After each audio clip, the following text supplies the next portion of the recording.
This is calling case number, Mr. Butts has three cases. Case number 240-596-1901, Houston, Michigan versus Jarvis Butts.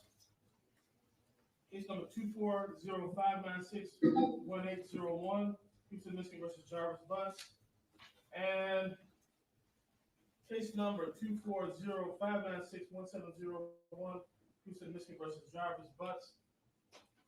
Appearances from the people. Yes. Good afternoon, Your Honor. Tina Ripley on behalf of the people, P83688.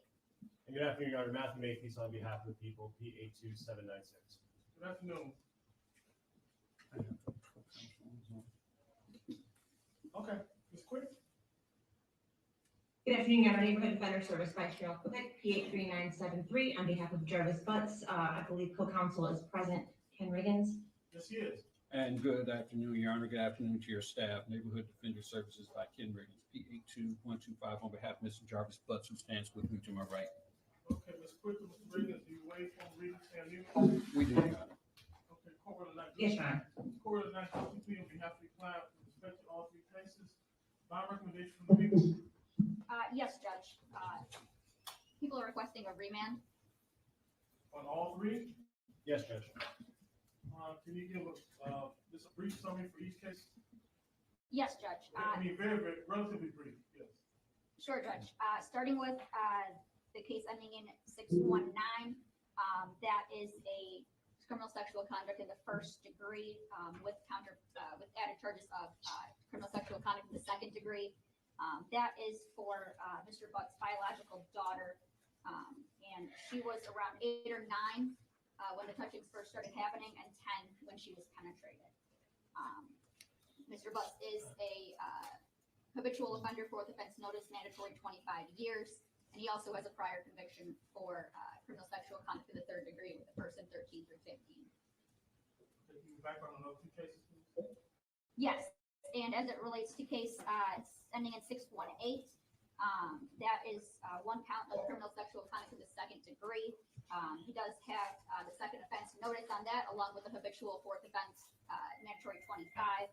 That case is for the sexual assault of a 4-year-old minor. She was 4 years old at the time, and she was the daughter of one of Mr. Butts' girlfriends at the time, and I would believe her to have contracted chlamydia.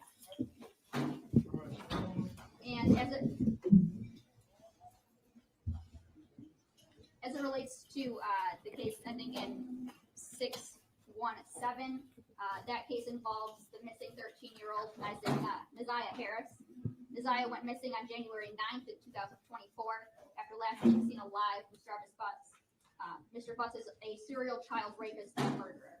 Evidence will show that Jarvis Butts has been sexually assaulting NaZiyah Harris since at least the fall of 2022, and that NaZiyah Harris was pregnant with Jarvis Butts' child on January 9th of 2024, and that Mr. Butts was aware of this pregnancy. Jarvis Butts was supposed to turn himself in on January 9th of 2024 to serve a year-long sentence for CCW. This date ultimately got moved to February 7th of 2024, allowing him the opportunity and time to take care of his NaZiyah Harris problem. And that's exactly what Mr. Butts did. While NaZiyah Harris's body has still not been found, the evidence recovered points to only one devastating outcome. Although Jarvis Butts is currently serving a sentence for CCW, that's no excuse for his bond in this case to be anything but a remand. Jarvis Butts has been a convicted child rapist since 2025, as I mentioned, or 2005, I'm sorry. And as I mentioned prior, he is a habitual fourth offender notice with a mandatory 25 years. And if convicted of any of these charges in these cases, that is a mandatory 25. He is an absolute danger to the community and all children. Since getting out of prison, Jarvis Butts has continued to sexually assault children, resulting in now 3 active criminal sexual conduct cases against minors, with no doubt many more out there. The people acknowledge that these charges are allegations at this point, but we're confident in these charges moving forward that the evidence will show that Jarvis Butts not only sexually assaulted and impregnated NaZiyah Harris, but that he ultimately killed her in order to cover up the ongoing assaults and pregnancy. Thank you, Ms. Whitley. From Ms. Quick or Mr. Reagan, any response to the question remand?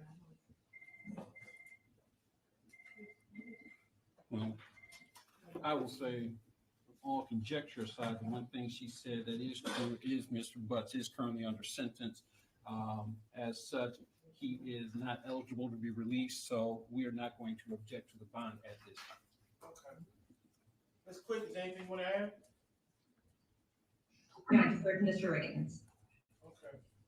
All right, court have heard an argument as to bond. A remand is provided under NCR 6.106, provided the people show a great presumption of guilt. I think there's more than met their burden.